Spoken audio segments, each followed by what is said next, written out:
Hello guys, this अभिषेक पांडे।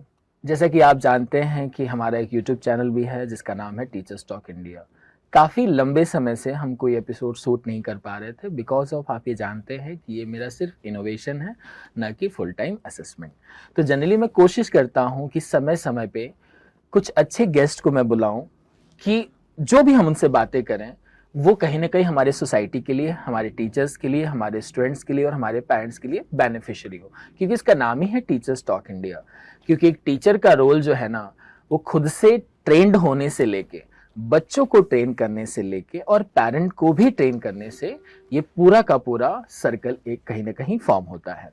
तो आज बहुत दिनों के बाद हम ये एपिसोड दोबारा शूट करने जा रहे हैं, और जैसा कि मैंने आपको बताया कि बीच में कुछ ऐसे सर्कमस्टांसेस हुए थे कि मैं अपने दूसरे प्रोजेक्ट्स पे थोड़ा लग गया था, जिसकी वजह से हम ये शूट नहीं कर पाए थे। लेकिन हम कोशिश करेंगे कि आने वाले दिनों में रेगुलर कम से कम ये जो है पॉडकास्ट चलता रहे, जिससे कि हमारे जो व्यूअर्स हैं, जो टीचर्स टॉक इंडिया को पसंद करते हैं, कम से कम उनको कंटेंट मिलता रहे। सो गाइज, आज हमारे साथ हैं धवल सर। धवल सर के बारे में वो खुद तो बताएंगे ही, थोड़ा मैं उनके बारे में आपको थोड़ी सी बातें बता दूं। मैं धवल सर से आज से 10 या 12 साल पहले अप्रॉक्स में मिला था, एंड ये इतने दूरदर्शी हैं कि ये 10 साल बाद भी ये चीज़ को समझने के लिए आज ये मुझे बोले कि सर, कहीं ना कहीं मुझे हर इंसान जो कहीं ना कहीं सोसाइटी में कुछ अच्छा करता है उसको मैं अप्रिशिएट भी करता हूँ। जब मैं पहली बार गया था तो सर ने, मैं सेमिनार के लिए गया था मैं, कि सर मुझे आपके स्कूल में सेमिनार लेना है, कुछ टेस्ट कंडक्ट कराने हैं, एंड सर ने बिना किसी बहुत सारे क्वेश्चन के बोला कि सर आप लीजिए, हमारा पूरा सपोर्ट रहेगा। जनरली कभी भी कोई एक स्कूल का अथॉरिटी पर्सन जब अपने स्कूल में इस तरह की एक्टिविटी अलाउ करता है और वो सामने वाले को देख के कि भाई वो एक्टिविटी से कहीं कुछ गलत ना हो जाए, कुछ गलत मैसेज ना जाए, वो हमारे लिए सबसे ज़्यादा इंपॉर्टेंट है। तो सर को तो मैं उस समय थैंक यू बोला था, आज दोबारा थैंक यू बोलूँगा। तो हम धवल सर के बारे में जानेंगे और थोड़ा उनके जर्नी के भी बारे में जानेंगे। धवल सर जो हैं उमा विद्यालय में इस समय एडमिन हेड है। इनफैक्ट मैं बोलूँगा कि मोस्ट ऑफ जो हैंडलिंग है, अथॉरिटी पर्सन शायद सही शब्द होगा, धवल सर हैं। उमा विद्यालय हमारे बड़ौदा का काफ़ी रेपुटेड स्कूल है, और इसलिए भी वो रेपुटेड है क्योंकि वहाँ के बच्चे हर साल बहुत अच्छा स्कोर करते हैं। उनकी एकेडमिक्स और भी दूसरे एक्टिविटीज़ बहुत अच्छी, और साथ में वहाँ की ग्रीनरी सबसे इम्पॉर्टेंट है। ग्रीनरी बहुत अच्छा ही प्रमाइसेस बनाया गया है उमा विद्यालय का। तो कभी हमारे व्यूअर्स को मौका मिले तो प्लीज़ आप विजिट करिएगा। तो अब हम शुरू करते हैं इस डिस्कशन को। थैंक यू धवल सर कि आपने समय दिया हमको इस पॉडकास्ट के लिए, एंड अप्रिशिएट करने के लिए टीचर्स टॉक इंडिया को भी। Thank you. सो सर, पहला सवाल सबसे इम्पोर्टेंट है कि आप अपनी जर्नी के बारे में बताइए कि आपने कब से शुरू किया और कितने साल हो गए, फिर will start other questions. Abhishek ji, ऐसा है कि एजुकेशन फील्ड की अगर मैं मेरी बात करूं तो मेरा एजुकेशन फील्ड, मेरा 12th स्टैंडर्ड का स्टडी कंप्लीट हुआ। उसके तुरंत एक साल बाद, मतलब आप बोल सकते हो कि 1994 से मेरा एजुकेशन फील्ड में काम चालू हो गया। क्या बात है। एजुकेशन सर उस समय मैं 5 साल का था। जी जी। एजुकेशन फील्ड में आना मेरा पैशन था जी। बिफोर एजुकेशन फैमिली की नीड थी, हमारी पर्सनल कुछ नीड थी फाइनेंशियल, उसकी वजह से ग्रेजुएशन और पोस्ट ग्रेजुएशन कंप्लीट करने के बाद हमने कई प्राइवेट कंपनी में काम किया एज अ मार्केटिंग पर्सन।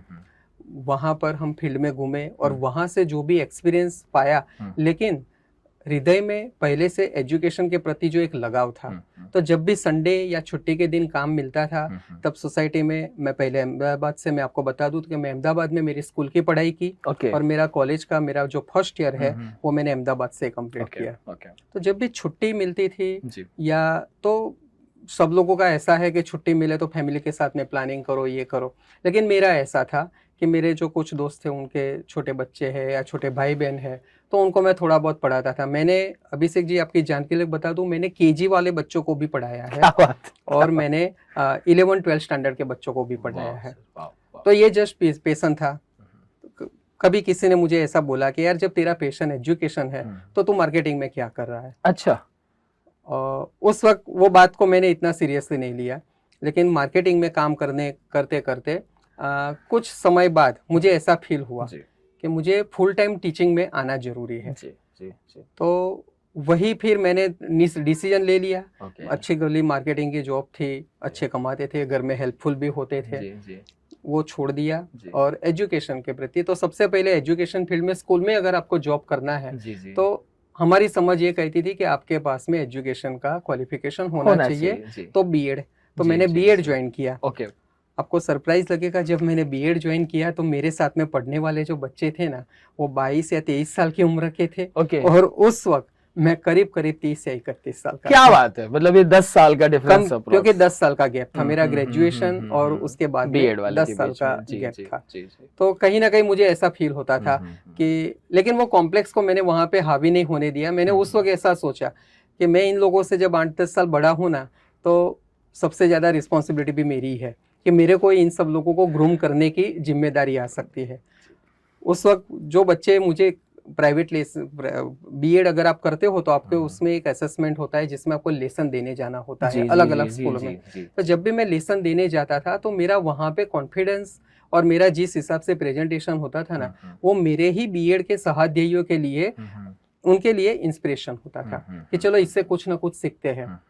मैं उनकी तरह पेपर वर्क में बहुत इतना माहिर नहीं था ना, मैं बहुत अच्छा प्रेजेंटेशन बनाता था क्योंकि वो कंप्यूटर युग वाले बच्चे थे, मेरे से काफी अच्छा कंप्यूटर कर लेते थे, तो काफी अच्छी जानकारी उनकी उसमें थी। लेकिन जो बेसिक सी जो चीज थी, वो चीज के लिए मैं कहीं ना कहीं उनके लिए सपोर्टिव साबित हो गया। तो उन लोगों ने लगा कि नहीं चलो धवल भाई, आपसे हम लोगों को काफी कुछ सीखना पड़ता है। तो मुझे भी ऐसा लगा, मेरा भी कॉन्फिडेंस बिल्डअप हुआ कि चलो भाई मैं एजुकेशन में भी कुछ अच्छा कर पाऊंगा। और उसके बाद से बीएड कंप्लीट हुआ। उसके बाद से बस कौन से साल की बात है सर ये? बीएड मेरा जो कंप्लीट हुआ वो 2007 में कंप्लीट हुआ। Okay okay. तो उसके फर्स्ट जॉब उसके बाद? फर्स्ट जॉब उसके बाद में यहाँ पर मेरा ज्यादातर फैमिली बड़ौदा में रहता था, तो सबकी उम्मीद थी कि हम लोग भी सब फैमिली के साथ में रहे। तो मैंने बड़ौदा आया और बड़ौदा में उस वक्त मैंने जब मेरा यहाँ पे जॉब सर्च करना स्टार्ट हुआ, हालांकि मेरा कोई ऐसा विजन नहीं था कि मुझे गवर्नमेंट जॉब मिले, और नहीं मैं अपने आप के लिए ऐसा कोई गोल गवर्नमेंट जॉब करना है ऐसा लेके चलता था। बस एक था कि मुझे पढ़ाने का मौका मिले।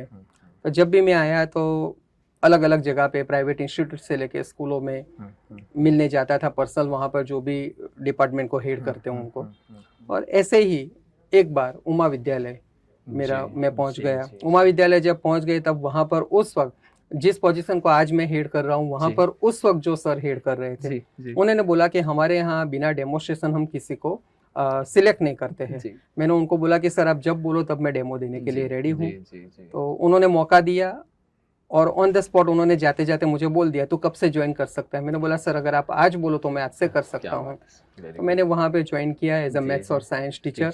और उसके बाद से मेरा उमा विद्यालय से जो जुड़ना हुआ। तो पहली जो स्कूल जॉब थी वो उमा विद्यालय ही थी। एग्जैक्टली। और स्टिल उमा विद्यालय मुझे अभी भी लग रहा है कि जब समाप्ति होगा तो भी उमा विद्यालय होगा और आखिरी होगा। I hope so. अगर ऐसा होता है तो मुझे उसमें मेरे करियर में कोई सिकवा नहीं होगा कि मैं एक स्कूल में अपना लाइफ बहुत लंबे समय तक सर 2-3 डिकेड हो जाएंगे फिर तो। बिल्कुल मुझे कुछ भी वहां पे मेरा, मैं आपको बताऊं तो मेरा जो पोस्टिंग हुआ था उमा विद्यालय में एज ए असिस्टेंट टीचर 12 जून 2008 वो तारीख थी, मुझे आज की तारीख याद है। फिर बस स्कूल में आ गए, काम चलता रहा, सीखते रहे, सिखाते भी रहे। जब मौका मिला तब हमारे से जूनियर टीचर से भी हमने सीखा।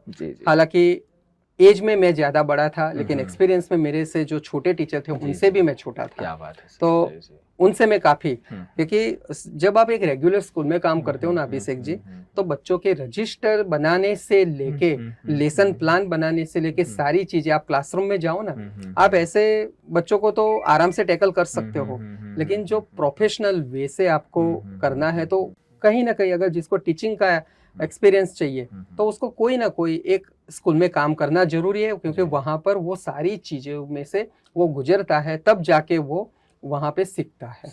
केवल पढ़ा के आप अलग नहीं हो सकते हो। बच्चों का रजिस्टर बनाना, उसको मेंटेन करना, मंथ एंड में वो रजिस्टर का पूरा एक एक्यूरेसी मेंटेन करना, प्रिंसिपल के सिग्नेचर करवाना, अगर उसमें कई गलती निकलती है तो वो गलती को रेक्टिफाई भी करना पड़ता है। अगर आपको लीव पे जाना है तो एडवांस में लीव रिपोर्ट देना होता है। तो ये सारी बातें कभी भी हमने हमारे लाइफ में किया नहीं था, तो वो एक एक्सपीरियंस यहाँ पर सीखा। तो बेसिकली टीचिंग के साथ में पेपर वर्क भी हम वहाँ पे सीखे। स्कूल में जनरली आजकल ऐसा चल ही रहा है। तो सर अभी तक इस टोटल जर्नी में 2008 से 2025 का एकेडमिक ईयर चलने वाला है, इसमें कितनी प्रमोशंस आपने, सबसे पहला प्रमोशन आपने मतलब कितनी जल्दी लिया था आपने? हाँ, मेरा सबसे पहला जो प्रमोशन था वो करीब करीब 1 महीना और 1 साल और करीब 3.5 महीने के अंदर मुझे मिला था। अच्छा। मैं असिस्टेंट टीचर था उमा विद्यालय में, गुजराती मीडियम सेक्शन में, माध्यमिक और उच्चतर माध्यमिक में। ओके। और 2009 के दिसंबर में 21 दिसंबर 2009 को मैं उसी स्कूल में उसी जगह पे आचार्य का पद मुझे मिला था। क्या बात है। प्रिंसिपल का पद। ये 1.5 साल के अंदर हुआ अप्रॉक्स? यस, एग्जैक्टली 1.5 साल के अंदर। क्या बात है सर। ऐसे बहुत कम टीचर्स या आप जैसे अथॉरिटी पर्सन होंगे इस शहर के स्कूल में जिन्होंने इतना लंबा टेन्योर निकाला हो। जी जी जी। बहुत कम लोग होंगे, मतलब शायद उंगली पे गिना जा सकता होगा कि उतने ही लोग हैं। तो उसके बाद sir as a principal sir आपकी लाइफ में सबसे बड़ा चैलेंज क्या हुआ? क्योंकि एज अ टीचर आपकी लाइफ में चैलेंजेस कम है थोड़े से, लेकिन एज अ प्रिंसिपल आपकी लाइफ में सबसे बड़ा चैलेंज कब आया था कि जब लगा कि शायद ये पोजीशन बहुत इंपॉर्टेंट? जी जी। नहीं, सबसे पहले तो मैं अभिषेक जी बता दूं, जिन लोगों के साथ में आपने एज ए टीचर एक स्टाफ रूम शेयर किया हो जी, और उन्हीं लोगों का हेड बन के जब आप उस स्कूल में बैठते हो ना, तो इज इटसेल्फ अ चैलेंज। वही सबसे बड़ा चैलेंज है, क्योंकि दोस्त बन जाते हैं साथ में जब काम करते हैं, तो वो दोस्त बन जाते हैं। अब किसी दोस्त को आप ऑर्डर तो दे नहीं सकते हो, अगर ऑर्डर दोगे तो समझ लो कि वो सामने वाला बंदा हमें कुछ अलग लैंग्वेज में सोच सकता है कि यार ये बंदे को ये डेजिग्नेशन मिला है तो प्राउडी हो गया है, लेकिन मुझे कहीं पर भी ऐसा रियलाइज नहीं करवाना था। तो सबसे पहले मेरा जो गोल था कि मेरे साथ में जो मेरे कलीग है, मैं सबको कलीग ही बना के रखना चाहता था। कि किसी को मेरा जूनियर या किसी को मेरा सीनियर ये मैं कभी मानना, ये मेरा टर्मिनोलॉजी में नहीं था। तो मैंने वही उनके साथ में जो रूटीन काम करता था वही रूटीन काम, लेकिन एक्स्ट्रा रिस्पॉन्सिबिलिटी के साथ में, क्योंकि मैं उन सबके साथ में काम कर चुका था तो मैं सबका प्लस पॉइंट जानता था। ओके। मैं सबकी वीकनेस तो नहीं बोलूंगा, क्योंकि देखो वीकनेस देखने जाए ना, हम ढूंढने जाए तो हर व्यक्ति में वीकनेस ढूंढ सकते हैं, लेकिन मैं सबके अंदर स्ट्रॉन्ग पॉइंट था वो मैं जानता था। और मेरा यही एक था कि मैं सबके अंदर जो स्ट्रॉन्ग पॉइंट है ना उसी को बाहर निकालूं और उन लोगों को भी बताऊं कि यार आप लोग ये चीज बहुत अच्छे से कर सकते हो, और उसी चीज के ऊपर मेरा फोकस था। क्या सर वो फुल्ली एक्सेप्टेंस लेके आ गए थे इस बात का कि आप प्रमोट कर चुके हैं? बाय गॉड ग्रेस मैं आपको बताऊं तो मैं कुछ अच्छा करना चाहता था, और जैसा सब बोल रहे हैं ना कि अगर आप सब अच्छा करना चाहते हो तो आपको कहीं ना कहीं से मदद मिल जाती है। मेरी टीम मेरे लिए हमेशा, जो उस वक्त टीम थी वो भी खड़ी रही थी, आज भी मेरे साथ मेरी टीम खड़ी है। और इसीलिए मैं मेरे उमा विद्यालय का, हम लोगों ने जो एक टीचर्स का एक ग्रुप बनाया है ना, तो उसके अंदर मैंने एक छोटा सा स्लोगन दे दिया है, एक उमा विद्यालय श्रेष्ठ उमा विद्यालय, क्योंकि वो मेरा उमा परिवार है, वो मेरी फैमिली है। जी जी जी जी। तो सर देखिए व्यूअर्स, हमारे हाथ में न कोई पेपर है, न कोई चीट है, न किसी तरह का कुछ स्क्रिप्ट है जी। आप मेरे मैक्सिमम पॉडकास्ट में देखेंगे कि मैं इंटरव्यूज ऐसे ही लेता हूँ, और ये ऑर्गेनिक है और जेन्युइन है, ठीक है, सबसे इम्पोर्टेंट ये है। तो सर कुछ इस 10-15 साल में कुछ ऐसे वाकयात हुए होंगे जो कहीं ना कहीं आपको अंदर से झकझोर दिए होंगे, कुछ ऐसे इश्यूज हुए होंगे जो आपने उससे सीखा और बाद में ऐसे इम्प्लीमेंटेशन किए कि वो इंसिडेंट दोबारा ना हो। कुछ ऐसे इस 10-15 साल में कुछ ऐसे इंसिडेंट्स के बारे में बताइए सर। वैसे अगर देखने जाए तो इतना कोई खास नेगेटिव इम्पैक्ट वाले नहीं थे, लेकिन जो कोविड का माहौल था, कोविड के माहौल में सबसे ज्यादा दिक्कतें वो थी कि हम लोग एक रूटीन एजुकेशन सिस्टम के साथ एसोसिएट थे, जिसमें ब्लैक बोर्ड, चौक डस्टर और बच्चों के सामने फिजिकल प्रेजेंस रह के हम लोग उनको पढ़ाते थे। लेकिन जब ऑल ऑफ सडन कोविड का और पहला लॉकडाउन जब डिक्लेयर हुआ, तो उस वक्त हमने कहीं ना कहीं ऐसा एक सोच के रखा था कि चलो ये 21 दिन का लॉकडाउन का फेज खत्म होगा, उसके बाद तो हम वापस रूटीन हमारे काम पे आ जाएंगे। लेकिन दूसरा जब पहला लॉकडाउन खत्म होने से 2 या 3 दिन पहले दूसरा फेज डिक्लेयर हो गया, और जब दूसरा फेज डिक्लेयर हो गया तो उस वक्त फिर हमें लगा कि यार ये सही में बहुत ही ज्यादा नुकसानदेह है बच्चों के लिए, क्योंकि हम लोग तो फिर भी बड़े हैं, हमारे पास कोई ना कोई एक्टिविटी होती है या हम ढूंढ लेते हैं कि जिसके साथ में हम अपने आप को थोड़ा बहुत 2-4 घंटे एंगेज करके हम हमारा टाइम निकाल सकते थे। जी। लेकिन वो छोटे बच्चे जी जी। ना घर के बाहर जा सकते थे, हम्म। क्योंकि माहौल ही ऐसा था। अगर घर में किसी को मान लो कोविड का इश्यू है तो वो उनके कमरे में तक नहीं जा सकते थे। तो उस वक्त बच्चे ना पढ़ाई करेंगे, टीवी कब तक देखोगे, गेम कब तक खेलोगे, और गेम भी घर में ही खेलना है, बाहर तो आप जा नहीं सकते थे। तो उस वक्त ये जूम कॉल और ये सब मैं नहीं जानता था। मतलब मैं टू बी वेरी ऑनेस्ट इतना टेक्निकल में साउंड नहीं था। तो व्हाट्सएप कॉलिंग से मैंने सबसे पहले मेरे जो सारे प्रिंसिपल्स हैं उन सबके साथ में व्हाट्सएप से मीटिंग किया और उन लोगों के रिव्यू जाने कि हम क्या कर सकते हैं। तो सब लोगों ने अपनी अपनी राय दी। जी जी जी। फिर हमारे जो प्रेसिडेंट है हमारी संस्था के, उनसे मेरी बात हुई तो उन्होंने मुझे सबसे पहले मैं आपको बताऊं तो मुझे जूम के प्रति अगर किसी ने जानकारी दी या इंट्रोड्यूस किया है तो वो हमारे प्रेसिडेंट श्री नरेंद्र कुमार पटेल सर ने। उन्होंने बोला नरेंद्र कुमार एम पटेल, जो हमारी संस्था कड़वा पाटीदार केळवणी मंडल के प्रेसिडेंट है। उन्होंने बोला कि धवल भाई एक ऐसा जूम ऐप आता है कि जिसके अंदर आप मीटिंग कंडक्ट कर सकते हो, ये सब है, आप एक बार अगर चाहो तो स्टडी कर सकते हो। तो उन्होंने जब मुझे बताया तो मैंने फिर वो अपने हिसाब से ढूंढना स्टार्ट किया। 2-4 परिचित लोगों से, मेरे फैमिली है उनमें भी मैंने बात किया। मेरे कंप्यूटर टीचर है, मैंने उनको भी बोला कि यार आप लोग भी ढूंढो। तो हमने शुरुआत किया। मैंने मेरे खुद के यूट्यूब के ऊपर घर बैठे बैठे वीडियो लेक्चर, पता नहीं था कि एक वीडियो लेक्चर अगर आप 15-20 मिनट का बनाते हो तो आपका सारा डेटा यूज हो जाता है। जी जी जी जी। मेरा पहला वीडियो जब मैंने बनाया तो वो करीब करीब जो अभी भी मेरे यूट्यूब चैनल के ऊपर है 20 या 22 मिनट का शायद वो वीडियो था, जिसमें मैंने केवल साइंस सब्जेक्ट जो मैं पढ़ा था उसका एक इंट्रोडक्शन मैंने दिया था। तो वो अपलोड होने में मेरा पूरा मोबाइल डेटा चला गया, फिर भी वो अपलोड नहीं हो पाया। तो मुझे किसी ने बताया कि सर आपको उसको कॉम्प्रेस करना पड़ेगा। मैंने बोला ये सब कैसे करते हैं? तो धीरे धीरे ये सब चीजें सीखा। लेकिन ये जैसे जैसे सीखे फिर हम लोगों ने ऑनलाइन प्रिंसिपल के साथ में मीटिंग करने के बाद हर एक सेक्शन के प्रिंसिपल ने टीचर्स के साथ में मीटिंग झूम के ये चीज आगे कैरी फॉरवर्ड, एग्जैक्टली इसको आगे कैरी फॉरवर्ड करते गए। और बाद में हमने जो गोल बनाया था, आप मानोगे नहीं अभिषेक जी, ये सारी जो एक्टिविटी थी वो केवल 3 या 4 दिन में हम लोगों ने लर्न क्या बात है। और दूसरा फेज जब स्टार्ट हुआ ना, उससे पहले हमने हमारे सारे पेरेंट्स को व्हाट्सएप ग्रुप बना के सर्कुलर भेज दिए थे कि हम लोग ये क्लास से ये तारीख से ऑनलाइन क्लास चालू करते हैं। और आपको जान के बहुत ही ज्यादा खुशी मिलेगी कि हमारी संस्था के जो प्रेसिडेंट है वो भी हमारे कई सारे जूम लेक्चर में हमारे साथ में जुड़ते थे कि टीचर्स को कैसे वो टैकल करते, टीचर्स को कोई परेशानी तो नहीं आ रही है। तो ये जो शुरुआत था, मैं बताऊं ना, चैलेंजिंग तो बहुत सारे होते हैं, लेकिन देखो आपका लाइफ में अगर कोई चैलेंज नहीं है ना तो आपके लिए कोई लर्निंग नहीं है। लेकिन ये वाला जो चैलेंज था ना, वो चैलेंज में से बाहर निकालना केवल हमारे अपने आप को नहीं। मैं बताऊं, जब दिन में 2 लेक्चर 3 लेक्चर, शुरुआत हमने 2 लेक्चर से किया, फिर 3 लेक्चर, फिर 4 लेक्चर, फिर हमने 6-6 लेक्चर का प्रावधान किया। फिर जब रिलैक्सेशन मिला 2-2 घंटे के लिए आप स्कूल में जा सकते थे, तो उस वक्त सबसे पहला काम किया कि सारे डिपार्टमेंट में वाईफाई लगा दिया और सारे टीचर को बोला कि अभी आप लोग अपने क्लासरूम के ब्लैक बोर्ड का यूज करके मोबाइल सेट करके आप बच्चों को पढ़ाओ। तो काफी लर्निंग कुल मिला के वो समय निकल गया। लेकिन सर मेरा मुद्दा अभी, जैसे मेरे सवाल का जो इंटेंसिटी है वो ये है कि ये तो सर जनरल प्रॉब्लम थी मैक्सिमम लोगों की। जी। एज उमा विद्यालय, जैसे हर स्कूल में कुछ ना कुछ ऐसे चैलेंजेस पूरे टेन्योर में आते हैं जो उस स्कूल को बहुत बड़ी सबक देते हैं, चाहे वो पॉजिटिव हो या नेगेटिव हो। जनरली लोग नेगेटिव चीजों को ज्यादा प्रोत्साहित करते हैं। तो सर ऐसे कौन सा इंसिडेंट हुआ था कि जिससे कहीं ना कहीं आपको वो लगा था कि नहीं ये नहीं होना चाहिए था और हो गया और आपने उसको टैकल किया?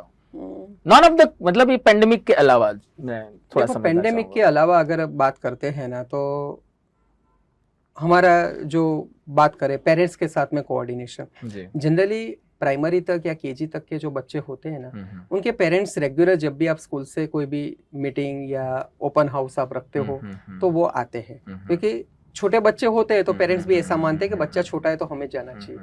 लेकिन 9 to 12 के बच्चे, रादर देन मैं ये बताऊंगा कि स्टैंडर्ड 8 से 12 तक के बच्चे, उनके पेरेंट्स थोड़े बहुत ऐसा मान लेते हैं कि यार अभी बच्चा बड़ा हुआ है, स्कूल में जाके क्या करने का। अच्छा, कुछ जगह पे ये भी एक पॉसिबिलिटी बनती है कि बच्चों के थ्रू अगर हम मैसेज देते हैं तो शायद पेरेंट्स तक वो पहुंचते हैं कि नहीं, वो भी एक हमारे लिए क्वेश्चन मार्क साबित हो गया था। तो ऐसे वक्त में हम लोग कोशिश करते थे कि हमें पेरेंट का नंबर ही मिले और उन्हीं से हम लोग अप्रोच करें। मुश्किल से 20-30% पेरेंट्स आते थे, लेकिन आज बाय गॉड ग्रेस अच्छा है कि जब भी हम ऐसा ओपन हाउस करते हैं, पेरेंट्स से हमने मीटिंग किया कि हमें करना है। कि आप लोग आओगे तब आपको पता चलेगा कि क्या कि हो रहा आपके बच्चे को कहाँ पे आपको थोड़ा सा ध्यान रखना है और कहाँ पे हम और आप दोनों मिलके उसका ग्रोथ कर सकते हैं। समझ गए। क्योंकि पहले नंबर से लेके 300 के नंबर के पेज बीच के अंदर 298 पेज रहते हैं। वो बच्चे बिल्कुल वो पढ़ाई करते हैं, बिल्कुल पढ़ाई करते हैं, लेकिन उसके अलावा की भी पढ़ाई होती जी है। जी जी जी उसके अलावा आजकल जैसे सोशल मीडिया का माहौल बहुत ज्यादा है, बच्चा मोबाइल यूज करता है, पेरेंट्स बच्चों को मोबाइल देते हैं, अच्छी बात है, लेकिन हम लोग न्यूज़पेपर में ऐसे कई सारे वाक्य या सोशल मीडिया में हम ऐसे कई सारे वाक्य देखते हैं कि जो हमें सबक सिखा देते हैं। तो हमारे पेरेंट्स को भी उसके प्रति कहीं ना कहीं जागरूक करना वो हमारी जिम्मेदारी बनती है, बीइंग अ स्कूल टीचर। तो पेरेंट्स के साथ में उस चीज को कोऑर्डिनेट में करना, पेरेंट्स को ट्रस्ट में लेना, पेरेंट्स को हमारी बात मनवाना नहीं, पेरेंट्स को हमारी बात समझाना, ये मैं चीज यूज करता हूँ। तो वो बहुत चैलेंजिंग था, और खास करके बड़े बच्चों के लिए। 9-10 के लिए फिर भी वो थोड़ा बहुत आसान रहता है, लेकिन कभी ऐसा होता है कि बहुत गंदा आर्ग्यू हो गया हो, मतलब कभी एक्सेप्शनल कभी हुआ हो? आर्ग्यू इतना तो गंदा तो नहीं बोल सकते, हीटेड आर्ग्यू नहीं, लेकिन पेरेंट्स ऐसा बोलते हैं कि यार आप हमारे बच्चे की टेंशन मत लो ना, वो कई बार हम संभाल लेंगे, हम देख लेते हैं। मैं मेरे बच्चे को मोबाइल देता हूँ तो उसकी जिम्मेदारी पे देता हूँ। और ये लाइन सुन के आपको कैसा महसूस होता है? नहीं, अंदर से, हाँ वैसे तो आप एक्सप्रेशन नॉर्मली होगा, अंदर से कैसा लगता है? ऑनेस्टली हमें ऐसा लगता है कि ये पेरेंट्स बहुत इररिस्पॉन्सिबल बात कर रहा है, बहुत कर रहा है। क्योंकि मैं भी मानता हूँ कि बच्चे, कई सारे बच्चे 11th-12th में अपने स्कूल से उनके घर का डिस्टेंस थोड़ा दूर होता है, और मैं उसको थोड़ा दूर के, अगर 5-6 किलोमीटर 10 किलोमीटर भी दूर अगर है ना, तो वो ज्यादा दूर नहीं होता है आज की तारीख में, क्योंकि बच्चों के पास में ट्रांसपोर्टेशन सुविधा है, अच्छी अवेलेबल है, उनके खुद के व्हीकल होते हैं, या तो पब्लिक ट्रांसपोर्टेशन भी उतने इजीली अवेलेबल है। तो अगर वो चाहे तो उसमें आराम से आ जा सकते हैं। लेकिन मोबाइल फोन की आदतें जो है ना, वो बच्चों को, मैं ऐसा नहीं कहता हूँ कि बच्चों को मोबाइल से दूर रखो, क्योंकि मोबाइल फोन का अगर सही यूटिलाइज कोई करता है तो बहुत अच्छे से यूज कर सकते हैं, बहुत अच्छे से यूज कर सकते हैं। लेकिन डिसिप्लिन के लिए कुछ चीजों को हमें अवॉइड करना पड़ता है, या अवॉइड करना चाहिए, खास करके स्कूल के अंदर, ताकि आप एक प्रॉपर डिसिप्लिन मेंटेन कर सको। तो वो पेरेंट्स को समझाना हमारे लिए थोड़ा सा डिफिकल्ट था, लेकिन हाँ यस, पेरेंट्स ने काफी ज्यादा कोऑपरेट किया। क्योंकि देखो, मैं ऐसा मानता हूँ कि एक बार चलने से अगर गिर जाते हैं तो कभी कोई चलना छोड़ता नहीं। बहुत सीधी सी बात है। सो गाइज, ये जो डिस्कशन है, जैसा कि आपने देखा कि धवल सर से हमने कुछ वो सवाल पूछे जो सर से रिलेटेड थे, और सर ने काफ़ी ऑनेस्टी से उसका जवाब दिया है। क्योंकि ये पॉडकास्ट है, कोई इंटरव्यू नहीं है। पॉडकास्ट में क्या होता है, कम्युनिकेशन होती है, जिससे हम अपनी बातें आप तक पहुंचाते हैं। अब कुछ वो सवाल पूछे जाएंगे जो पेरेंट्स के लिए हैं, बच्चों के लिए हैं, और टीचर्स के लिए हैं, और साथ में सोसाइटी और दूसरे स्कूल से रिलेटेड। तो बस आप थोड़ी देर और हमारे साथ जुड़े रहिए, हम इसको जल्दी ही शुरू करेंगे। धवल सर, तो बहुत सारी हमने बातें करी, ये कहीं ना कहीं मैक्सिमम उस जर्नी के बारे में थी जो आपने 15-17 साल निकाला, और थोड़े मोड़े चैलेंजेस के बारे में। सर, आपका जो आने वाले कुछ समय के लिए एजुकेशन को लेके, अपने स्कूल के लेके सर क्या विजन है आपका? मैं पर्टिकुलर आपको एक बात बताऊं अभिषेक जी, मैं एक आपको छोटी सी बात बताता हूँ। जब हम लोग पढ़ाई करते थे, उससे भी अगर 100 साल पहले की या 150 साल पहले की बात करें, तो जो पढ़ाई होती थी ना, हम लोग आजकल बोल रहे हैं ना, न्यू एजुकेशन पॉलिसी में प्रैक्टिकलिटी के ऊपर बहुत ज्यादा वेट दिया गया है, लेकिन ये आज से 150-200 साल पहले था। अच्छा, प्रैक्टिकल पढ़ाई। अब जैसे मैं एक आपको सिंपल सा एग्जाम्पल देता हूँ कि मैं जब 4th या 5वीं कक्षा में था, प्राइमरी स्कूल जब मेरी पढ़ाई करता था, तो सुई और धागा का यूज करके शर्ट के बटन टांकना हमें उस वक्त हमारी वो स्कूल में सिखाया गया था। ओके। जो आजकल कहीं पर भी किसी भी स्कूल में इस तरीके की प्रैक्टिकल बात है। हम लोग हमें लगेगा कि यार स्कूल में ये सब करने थोड़ी जाते हैं, लेकिन ये सब जो चीजें हैं वो हमारे इर्द गिर्द डेली रूटीन वाली चीजें हैं। अगर हम नहीं सीखेंगे तो कल को जाके हम हमारी बात की जनरेशन को हम क्या सिखाएंगे। मैंने ये जस्ट एक छोटा सा एग्जांपल दिया कि शर्ट में बटन टांकना, वो उसमें कोई रॉकेट साइंस नहीं है, वो कोई बहुत बड़ी बात नहीं है। लेकिन मैं आज भी आपको, अभिषेक जी, आप अपने 10 बच्चों को चैलेंज दे सकते हो, 2 मिनट का टाइम दे के वो सुई के अंदर वो धागा परोए, नहीं हो पाया। 10 में से शायद हो एक सकता हाथ है दो 8 कर बच्चे फेल होंगे, 2 जी, मिनट के अंदर वो नहीं कर जी, पाएंगे। जी, जी, हो जी, सकता है 2 बच्चे कर भी देंगे, जी, जी, जी, जी, जी, जी। लेकिन वो धागा परो के बटन को टांकना ये भी एक आर्ट है। आठ है, आठ है, आठ है, ये आठ है। प्रैक्टिकल चीजें आजकल के बच्चे को कहाँ कुछ सीखने लोगों को को मिलता लगता है है। कि ये काम दर्जी का है तो हम क्यों करेंगे ये इसे?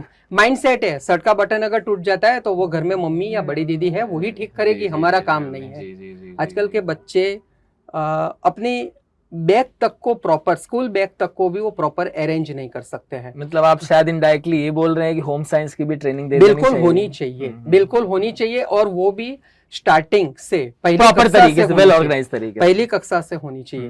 हम लोग कई बार, मैं आपको बताऊं अभिषेक जी, कई बार ऐसा हम लोग जब दूसरों के साथ में बातचीत करते हैं ना, तो हम लोग करते हैं कि यार हमारे देश में ये डिसिप्लिन नहीं है, और जब तक ये डिसिप्लिन, भैया वो डिसिप्लिन लाने के लिए हमने क्या कोशिशें की है, वो भी तो एक क्वेश्चन मार्क है ना।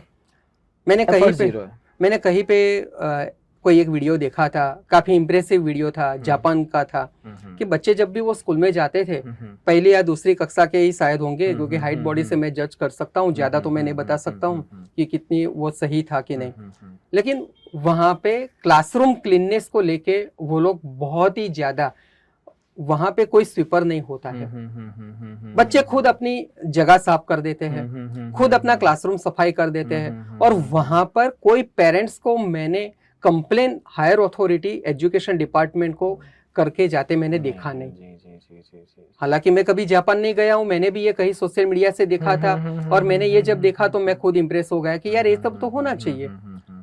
हम लोग हमारे घर को जब साफ रख सकते हैं तो वो स्कूल भी 5 या 6 घंटे के लिए सब बच्चों का, केवल हमारा सर, नहीं, एक सब तरह बच्चों का वो घर जैसा ही है, बिल्कुल विद्या घर का है, मंदिर है, बिल्कुल वो कहीं ना घर कहीं है। मानना ही चाहिए।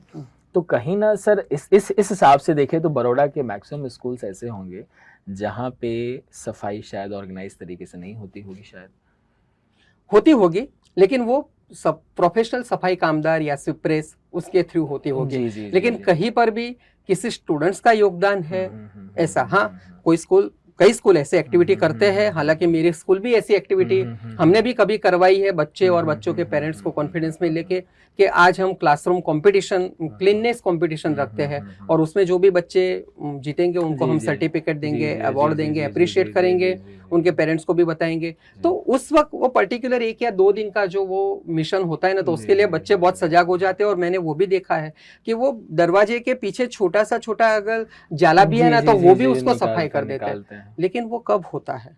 2 या 3 दिन के लिए, लंबे समय के लिए नहीं होता वो क्यों पूरे साल के लिए नहीं होता है।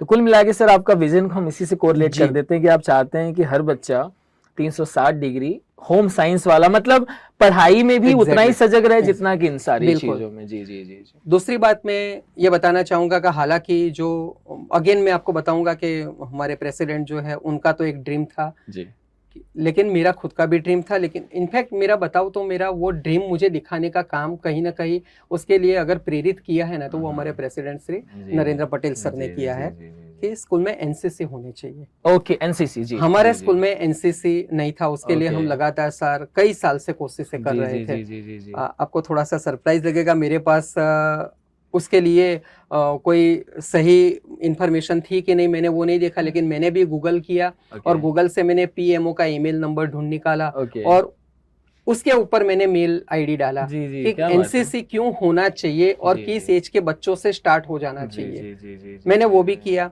हालांकि वहां से जवाब नहीं आया। हो सकता है शायद मुझे जो सोर्सेज से मैंने वो नंबर ढूंढा है, ईमेल आईडी ढूंढा है, वो सही ना भी हो, मुझे नहीं मालूम, लेकिन मेरा कर्म था, मुझे करना है। लेकिन फिर भी लोकल जो एनसीसी के जो भी डिपार्टमेंट है, मिलिट्री है या एयरफोर्स है, तो वो दोनों जगह पे हम लगातार फॉलो अप करते रहे। और bye God grace Abhishek ji बता दूं तो इस बार 2025 से उमा विद्यालय को एयर विंग का एनसीसी का एक बैच का परमिशन मिल गया है। हमें अभी एट प्रेजेंट 50 बच्चों की परमिशन मिली है, जिसमें एक बैच हमारी 8वीं कक्षा की ऑलरेडी 30 बच्चों की हमारी स्टार्ट हो गई है, तैयार हो गई है, ऐसा हम बोल सकते हैं। तो कुल मिला के उमा विद्यालय ने एक और माइलस्टोन कहीं ना कहीं बिल्कुल अचीव किया। बिल्कुल, क्योंकि लेकिन मैं ऐसा मानता हूँ कि एनसीसी जैसी एक्टिविटी है या स्काउट जैसी जो एक्टिविटी है वो हर स्कूल में कंपलसरी गवर्नमेंट को ही इम्प्लीमेंट कर देना चाहिए। ओके, अभी गवर्नमेंट नहीं, मतलब हम लोग खुद ही इनिशिएट कर रहे हैं। अभी नहीं, अभी मैं आपको बताऊं उसको ऐसा कंपलसरी नहीं, लेकिन जहां तक मैंने जो सुना है, स्काउट की मैं बात नहीं करूंगा, लेकिन एनसीसी में ज्यादातर ग्रांटी नीड स्कूल को ही परमिशन मिला करती थी। गवर्नमेंट की ओर से उनको सहयोग भी उसके लिए मिलता होगा, मुझे पूरी डिटेल उसके बारे में नहीं मालूम, लेकिन मैं एक ही चीज बताना चाहूंगा कि अगर कुछ चीजें ग्रांटी नीड स्कूल को आप सपोर्ट देते हो तो वो सेल्फ फाइनेंस स्कूल को भी वो चीज कंपलसरी सपोर्ट मिलना चाहिए। फिर उसके लिए सेल्फ फाइनेंस स्कीम ऐसा कोई स्कीम नहीं होना चाहिए, ये मेरा मानना है। नहीं सर, आप अपनी बातें इतनी सजगता से रख रहे हैं, क्या पता है कि भविष्य में इस लोगों को देखें और बाकियों को भी मोटिवेशन बिल्कुल होना चाहिए। तो सर अभी देखिए, आपका विजन तो बड़ा क्लियर लग रहा है मुझे कि आप जो चाहते हैं। सर अभी तक के जितने पेरेंट्स हैं या अभी आने वाले हैं, उनको सर आप अपनी तरफ से क्या मैसेज देना चाहते हैं?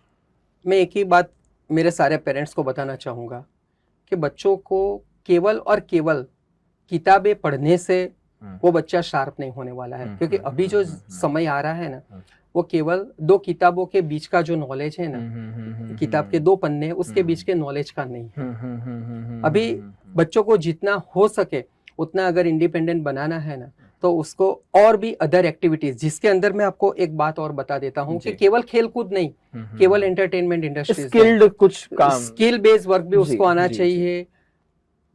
थोड़ा सा उसका जो स्पिरिचुअलिटी लेवल है, आध्यात्मिक लेवल है, उसके प्रति भी माता पिता को अपने धर्म के हिसाब से ध्यान देना चाहिए। अपने धर्म के हिसाब से, बहुत बड़ी बात बोली सर आपने। मैं ये बिल्कुल इस बात को, क्योंकि अल्टीमेटली हम लोग जब बहुत ज्यादा काम करके थक जाते हैं ना, तो आंखें बंद करके 10-15 मिनट का पावर नैप लेते हैं ना, तो हमारा दिमाग बिल्कुल ब्लैंक हो जाता है, या हम ब्लैंक करने की कोशिश करते हैं, और हम वो 10-15 मिनट का पावर नैप देके और 3-4 घंटे काम करने के लिए हम लोग क्षमता प्राप्त कर लेते हैं।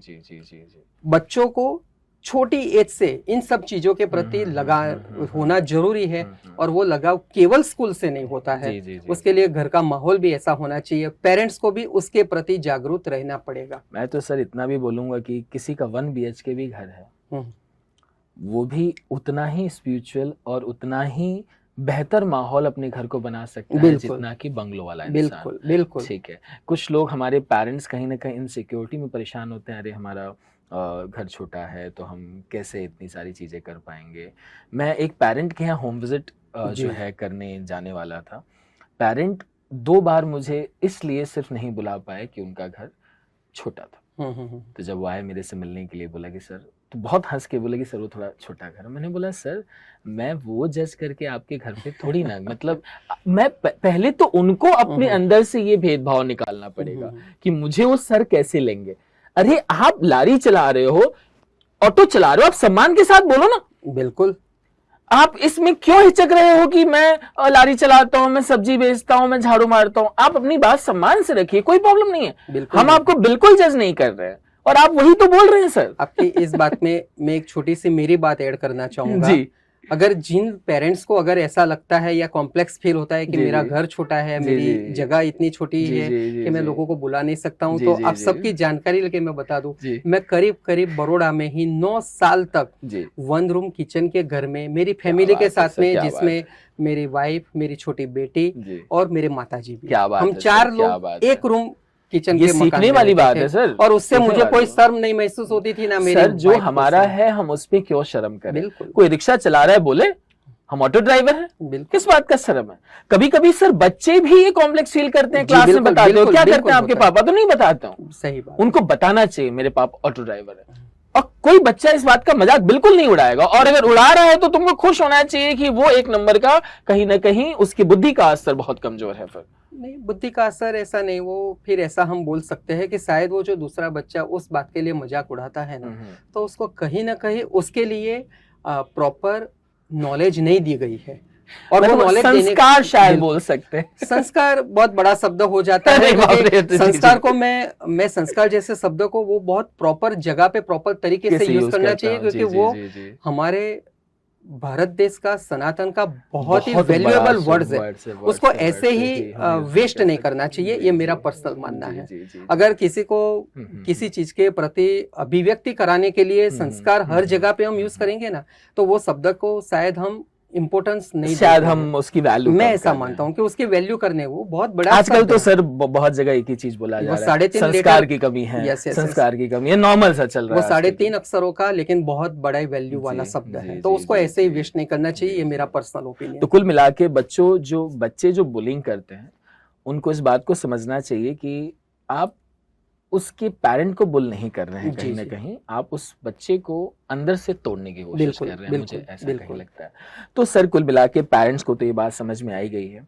अब सर आपसे जितने भी टीचर्स अभी तक ट्रेन हुए हैं, जो हैं, चले गए हैं, जो आएंगे, जी उनके लिए सर क्या मैसेज देना चाहेंगे आप? सर, मैं सारे टीचर्स के लिए मैं एक ही बात बोलूँगा कि आप लोगों ने अब तक जो पढ़ाई की है, आप में कुछ जज्बा था टीचर बनने का, इसीलिए आप लोगों ने, आप टीचर बने हो जी। बाय चॉइस बने हो, बाय फोर्स नहीं बने हो। जी जी ये जी, चीज जी, को जी, सबसे जी। पहले अपने पहले वो दिमाग में डाल इम्प्लीमेंट दो। कर ले, अंदर से डाल ले। जी क्योंकि जी जी मैं अगर टीचर बना हूं तो मैं बाय चॉइस बना हूं, बाय फोर्स नहीं बना हूं। जी जी जी। ये सबसे पहले सारे टीचर को अपने दिमाग में डाल देना चाहिए, और इसीलिए उनके जो ये नोबल प्रोफेशन है टीचिंग, उसको बहुत ही ज्यादा वैल्यू करना चाहिए, रिस्पेक्ट देना चाहिए।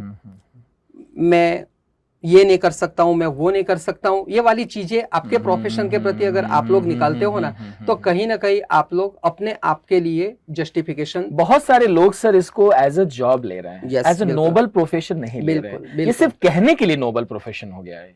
मैं आपको सर बताऊं ना, तो एक ऐसा आजकल एक मीथ चल रहा है, मैं मीथ बोलूंगा, कि जिसको कहीं पे जॉब नहीं मिलती है ना, वो टीचिंग लाइन में आ जाता है, और एक्चुअली हो भी रहा है। ये मीथ है हो रहा मेरे है। हिसाब से। नहीं, मैं इस अभी पे ये आऊंगा जी। आप जो बोल रहे हो ना, वो क्यों आऊंगा, मैं आपको, जब टीचर बनने के लिए प्रॉपर ग्रेजुएशन या पोस्ट ग्रेजुएशन के जी, बाद जी। एक प्रॉपर एजुकेशन की डिग्री आपको, जो पहले 1 साल की थी अब आज 2 साल की जी, है, जी, वो आपको करनी पड़ती है। जी।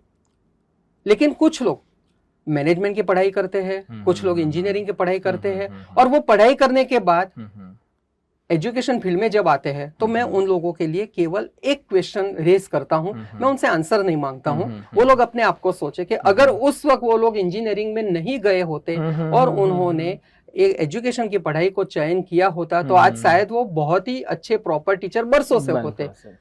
उस वक्त जो एक इंजीनियरिंग की सीट उनकी वजह से वेस्ट हुई है ना, वहां पे किसी और को इंजीनियर बनने का मौका मिल सकता क्या था। बात है। जी जी। मैनेजमेंट की सीट अगर वेस्ट हुई है, तो वहां पर उसको मैनेजमेंट सीट का मौका जी, किसी जी, और को जी, जो जी, सही में जी, उसके जी, लिए जी। डिजर्विंग कैंडिडेट हो सकता था। ये मेरा पर्सनल मानना है। कोई इंजीनियर एजुकेशन फील्ड में आए उससे मेरी कोई आपत्ति नहीं है, कोई मैनेजमेंट का बंदा एजुकेशन फील्ड में आए उससे मेरी आपत्ति नहीं है। लेकिन अगर जब आप आते हो ना, तो बाय चॉइस आओ, बाय फोर्स मत आओ। बहुत सीधी सी बात है। लेकिन सर हमने एक सर्वे कराया था लास्ट टू लास्ट ईयर, उसमें कुछ 40-50 टीचर थे, उसमें से 50-60% टीचर जो फीमेल थे और कुछ मेल भी थे। जी। मेल को तो लगता है कि उनको घर चलाना है। मैं इसमें फीमेल को भी एक इक्विवेलेंट तरीके से देखता हूँ कि आज जो फीमेल्स जो भी टीचर्स बनी हैं, वो अपने जब बच्चों को पढ़ाती हैं स्पेशली, और दूसरे के भी बच्चों को, तो एक मेल पर्सन से ज्यादा सजग होती हैं, ज्यादा अलर्ट होती हैं। बिल्कुल। लेकिन कुछ टीचर्स जो इसको बताते हैं, अरे मैं घर पे बोर हो रही थी तो सोचा हम ये काम कर लें। ठीक है, जिस इंजीनियर को आज काम नहीं मिल रहा है, वो सोसाइटी में 2-4 बच्चों को पढ़ाने लग रहा है, क्योंकि वो पढ़ा रहा है इसलिए हम उसकी संज्ञा टीचर की ही देंगे। तो इस तरह का माहौल सर इस समय डेवलप हो रहा है। तो इसके बारे में आपकी क्या राय है? इसका वही रीजन है कि अगर कोई ऐसा बोलता है कि बस मेरे पास घर में कुछ करने को काम नहीं था इसलिए मैं टीचर बना हूं, तो अभिषेक जी आप जाके उसकी जो भी स्कूल में इमेज है स्टूडेंट्स के बीच में, मैं उसके टीचर के ग्रुप के बीच में या उसके मैनेजमेंट के बीच की बात नहीं कर रहा हूँ, वो स्टूडेंट्स के बीच में वो कभी भी एक रियल टीचर्स का रिस्पेक्ट नहीं पा रहा होगा, ये बात नहीं पा रहा होगा। ये मैं लिख के देने को रेडी हूँ, क्योंकि वो बस ऐसे ही मैं बैठे थी या बैठा था तो मैं टीचिंग में आ गया, ये वाला एटीट्यूड से आया है। अगर ये वाला एटीट्यूड रख के आप वो जाते हो ना, तो आप कभी भी उस प्रोफेशन को जस्टिस नहीं दे पाओगे। और सर जिन बच्चों को काम नहीं मिल रहा है, जो इंजीनियरिंग कर ले रहे हैं, तो वो छोटे मोटे पॉकेट मनी के लिए जो टीचर बने हैं, ऐसे लोगों के बारे में आपकी क्या राय है? मैंने कई ऐसे, क्योंकि अगेन वो सीरियस उतने नहीं है नहीं, हाँ, मैं आपको बता रहा हूँ, कोई इंजीनियरिंग करके अगर वो टीचिंग करता है ना, टीचिंग में आया है, मोस्ट वेलकम। हर किसी का, मैं तो चाह रहा हूँ कि गवर्नमेंट ऐसा कुछ प्रावधान करे कि हर एक को टीचिंग में आने का मौका मिले, या कोई टीचिंग अपने आप चॉइस करें जी, जी, कि मुझे बड़ा होके। जी, अब जी। एक सिंपल सा अभिषेक जी, छोटे बच्चों को 5वीं 6ठी कक्षा के बाद क्लास में पूछोगे ना हाँ, कि आपको बड़ा होके क्या बनना है, तो आपको डॉक्टर, नहीं इंजीनियर, टीचर पुलिस बोलता ही नहीं, वो इंस्पेक्टर, टीचर नहीं बोलता है वो। मुश्किल से 1 या 2 बच्चे शायद से हम्म। टीचर बोलेंगे, शायद से मुझे टीचिंग फील्ड में आना है। लेकिन या तो किसी को डॉक्टर बनना है, किसी को इंजीनियर बनना है, किसी को पायलट बनना है, लेकिन किसी को टीचर नहीं बनना है। क्यों नहीं बनना है? तो उसके लिए वो टीचर ही रिस्पॉन्सिबल है कि इस बात के लिए कन्विंस नहीं कर पाया कि देखो I am in a good position. मैं आज आप लोगों को पढ़ा रहा हूं तो कल मेरे बच्चे भी टीचर बने। अगर मैं मेरे 2 बच्चों को भी कन्विंस नहीं कर पा रहा हूं ना, तो मैं फेल हूं, मैं मेरे प्रोफेशन में फेल हूं। ये मेरा पर्सनल मानना है। जी जी जी, कोई नहीं सर, तो 2 सवाल और उसके साथ हम इंटरव्यू एंड करेंगे। कहीं ना कहीं सर वो टीचर को ideally as a financial fit नहीं देखता कि ये टीचर जो है जितना कमा रहे होंगे इतने में तो हम कुछ कर नहीं पाएंगे। तो सर टीचर की जो स्कूल सैलरी है जिसमें वो काफी हद तक मैक्सिमम टाइम डिससेटिस्फाइड रहते हैं, इसके बारे में आपकी क्या राय है? नहीं देखो, अभी मैं आपको बताऊं तो जैसे गवर्नमेंट में एक प्रावधान है, हर स्कूल की फीस को वो फिक्स करते हैं, तय करने का FRC कमेटी है। जी जी। तो जिसके बेस पे मैं आपको बताऊं, हर सेल्फ फाइनेंस स्कूल जो है ना, वो सारे बच्चों से 50,000 या लाख रुपए का फीस नहीं लेता है। ओके, मैं आपको बताता हूँ, कई सारे ऐसे सेल्फ फाइनेंस स्कूल है कि जो 15,000 20,000 के आसपास की वो पढ़ाई बच्चों से पूरी साल में होती है।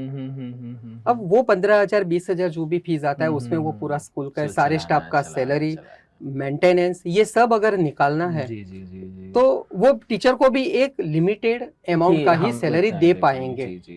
हर मैं आपको बता रहा हूँ, बड़ौदा में भी अगर आप 100 स्कूल काउंट करते हो सेल्फ फाइनेंस, तो 100 में से शायद, मैं एग्जैक्ट आंकड़ा नहीं बता सकता हूँ अगेन, लेकिन 40 स्कूल ऐसे होंगे कि जिन स्कूल का फीस 50,000 भी नहीं होगा सालाना। अच्छा, 50,000 भी नहीं होगा, वो शायद FRC के कट टू कट ले रहे होंगे। लेकिन हो सकता है कि जो स्कूल शायद लाखों रुपए दे, वहां पर भी एक आध बार सैलरी का स्ट्रक्चर स्टडी करवाना चाहिए आप लोगों को। बिल्कुल करवाना चाहिए, बिल्कुल मैं ऐसा चाहूंगा। नहीं सर, एक्चुअली हुआ है कि बहुत सारे स्कूल्स में टीचर्स कहीं ना कहीं जब आप उनसे बिहाइंड द सीन बात करते हैं, वो पता नहीं अपने अर्निंग को लेके बड़े इनसिक्योर रहते हैं। जी, ठीक है, वो चाहे आपके साथ हो या मैक्सिमम लोगों के साथ हो, कहीं ना कहीं। अच्छा, एक बात तो ये जनरल सी बात है कि वो जिनको जितना जहां मिल रहा होता है उतने में ही वो दुखी होते हैं। जी। ठीक है, तो एज अ फाइनेंस वाली बात तो सर देखिए, जब तक कि एक बच्चा अपने टीचर को बहुत अच्छे पोजीशन पे नहीं देख लेता कि भाई ये टीचर हैं,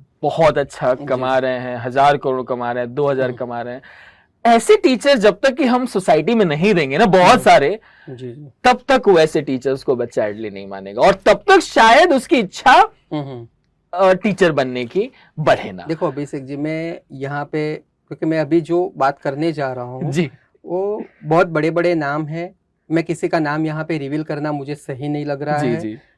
लेकिन उनकी करियर की शुरुआत कभी ना कभी, चाहे ऑनलाइन चाहे ऑफलाइन, जीरो से रही, बहुत नॉमिनल रही, सही तरीके से, बिल्कुल नॉमिनल अमाउंट में। और उन लोगों ने उस वक्त ऐसा कभी बोला था कि हम लोगों का जो इंटेंशन है वो समाज में सेवा करने का, बच्चों को मैक्सिमम। लेकिन आज वो लोग यूनिकॉर्न बन चुके हैं। जी, ट्रू। तो ऐसे ही तो नहीं बने हैं, पैसे से ही बनते हैं, क्योंकि कहीं ना कहीं उन लोगों ने अपनी जो आइडियोलॉजी है ना, वो आइडियोलॉजी के ऊपर ही क्वेश्चन मार्क करके उसको ब्रेक करके वो कुछ आगे बढ़े हैं। अगर आपका सेवा का उद्देश्य है, बिल्कुल मैं भी सेवा करना चाहता हूं, लेकिन मैं साथ में ये भी कहूंगा कि मेरे घर प्रति, मेरे घर की जिम्मेदारी है, तो वो जिम्मेदारी को भी जस्टिफाई करना मेरा ही जॉब है। तो अगर मेरे फैमिली को मैं कहीं ना कहीं इनजस्टिस करता हूं तो मुझे कुछ ना कुछ करना पड़ेगा। लेकिन मैं इतना भी ग्रीडी कभी नहीं बनना चाहूंगा कि मैं अपने आप को समाज का सेवक एज ए टीचर बताऊंगा और कल को जाके मैं बिहाइंड द सीन मेरी एक बहुत बड़ी यूनिकॉर्न बना दूंगा। जी, ये मैं कभी भी कहीं ना कहीं गलत है। तो हमने सर ऑलमोस्ट पेरेंट ले लिया, टीचर्स ले लिए, अब हम थोड़ा सा बस एक मुझे लग रहा है कि बच्चों के लिए कुछ आपका एक इंटेंस मैसेज थोड़ा सा जाना चाहिए, जो करंटली इस साल पढ़ रहे हैं और जो अगले एकेडमिक ईयर में आने वाले हैं। कुछ बच्चे तो ऐसे होंगे कि जो स्कूल छोड़ के अपने कुछ कॉलेज लाइफ में जाएंगे, ठीक है, इन सारे बच्चों के लिए सर पहले आप उनके लिए बोलिए कि जो 12th में होंगे, जो जाने वाले होंगे। बस सिंपल सी बात है, आप लोगों ने पूरा साल, क्योंकि अभी 1-1.5 महीने में आपके बोर्ड के एग्जाम आने वाले हैं। कुछ बच्चे तो ऐसे होंगे सर जो सालों से होंगे। बिल्कुल जी। 1-1.5 महीने में बच्चों के जो 12th वाले और 10th वाले बच्चे हैं उनके बोर्ड के एग्जाम आने वाले जी। हैं। अभी मैं एक ही चीज बताऊंगा कि आपने पूरा साल अपने आप को सक्सेस बनाने के लिए बहुत ही ज्यादा मेहनत किया है। जो मेहनत किया है ना, अब उसी मेहनत को आप रिवाइज करते रहो। जी जी जी कल मुझे किसी दोस्त से कुछ और मिला है तो मैं ये कर लेता हूँ, परसों किसी और से कुछ मिलेगा जो मैं पूरा साल टच नहीं किया, लेकिन अभी मैं वो उसको आखिरी टाइम में मैं करूंगा। ये वाला ये भी कहीं ना कहीं ग्रीडीनेस है, उसको दूर रखो। आपने जो किया है उसके प्रति आप विश्वास रखो।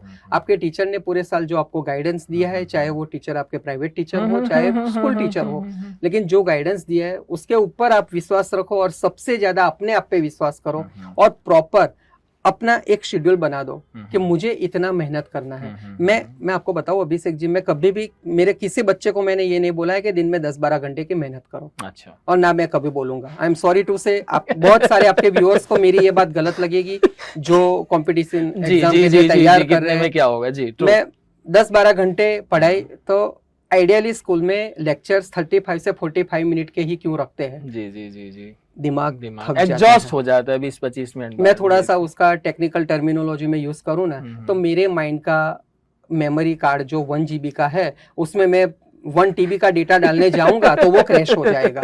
बहुत सीधी सी बात है। तो यहाँ पे उसको रिलैक्स रखना जरूरी है। तो मैं ऐसा किसी को 10-12 घंटे पढ़ाई करो ऐसा नहीं, लेकिन आप जो पढ़ाई करो ना वो ऑथेंटिक पढ़ाई करो।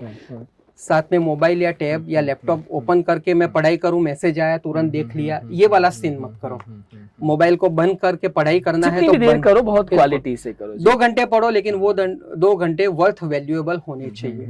अगर वो पढ़ाई ढंग की आप करोगे ना, 4-5 घंटे की भी ऑफिशियल करो, अपना शरीर को रिलैक्स दो। बॉडी को रिलैक्स देना जरूरी है, माइंड को रिलैक्स करना है तो कम से कम ज्यादा नहीं तो 2 से 3 मिनट का, जब भी आप पढ़ने बैठो तो 2 से 3 मिनट का आंखें बंद करके मेडिटेशन करो। जी। अगर वो सब करोगे आप अपना दिमाग को कहीं और जाने से रोक सकते हो। सर, आप कॉम्पिटेंसी में बिलीव करते हैं? सॉरी, कॉम्पिटेंसी में बिलीव करते हैं कि कंपटीशन रहना चाहिए?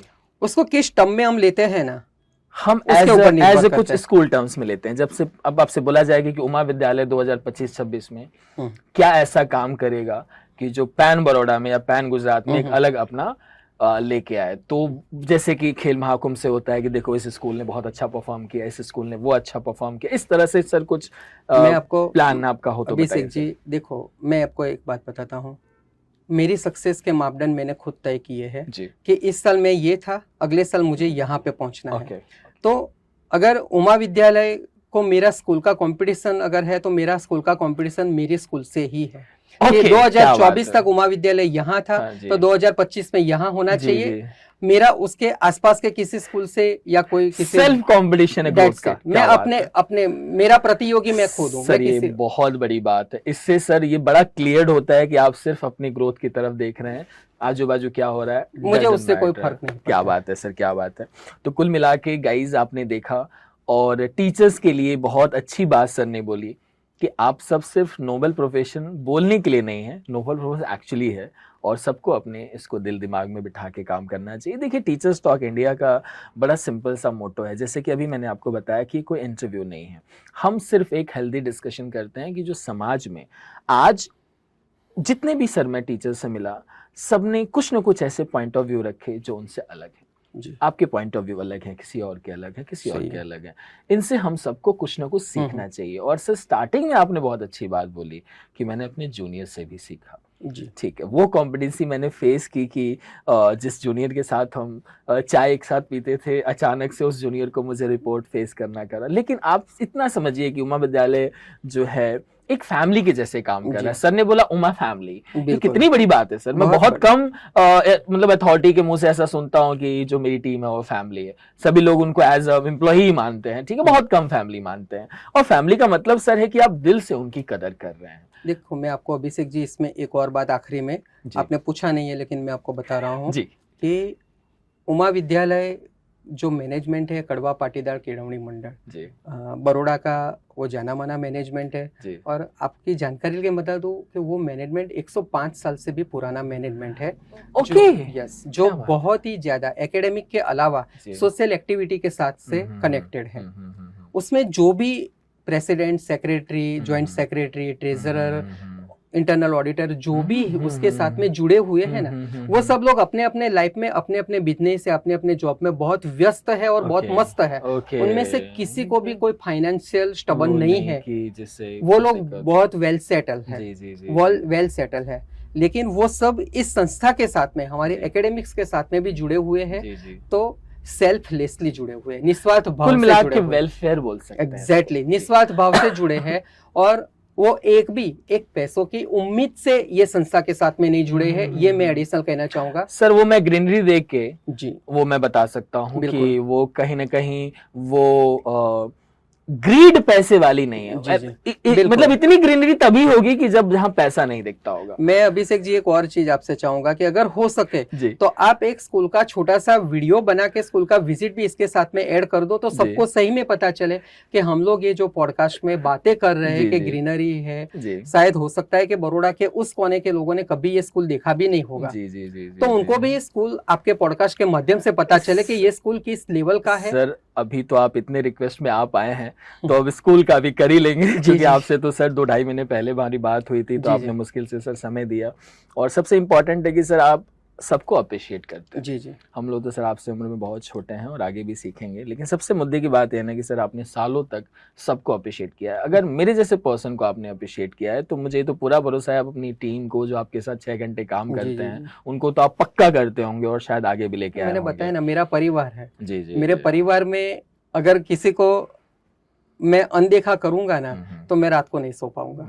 बहुत सिंपल सर, ये बहुत बड़ी बात है और हम चाहते हैं कि आपकी शुरुआत यहीं से हो, इसी स्कूल से हुई है और आखिरी सांस तक इसी आप स्कूल में बने रहें सर। और समय के साथ साथ हम दोबारा जुड़ते रहेंगे और एक और मौका मिलेगा तो सर के साथ हम एक सेकंड कन्वर्सेशन जरूर करेंगे, क्योंकि एक पॉडकास्ट में शायद कुछ बातें रह गई हैं। So thank you Dhaval sir कि आपने समय दिया। Thank you so much sir, thank you so much. Thank you guys and keep watching and subscribe, like and share.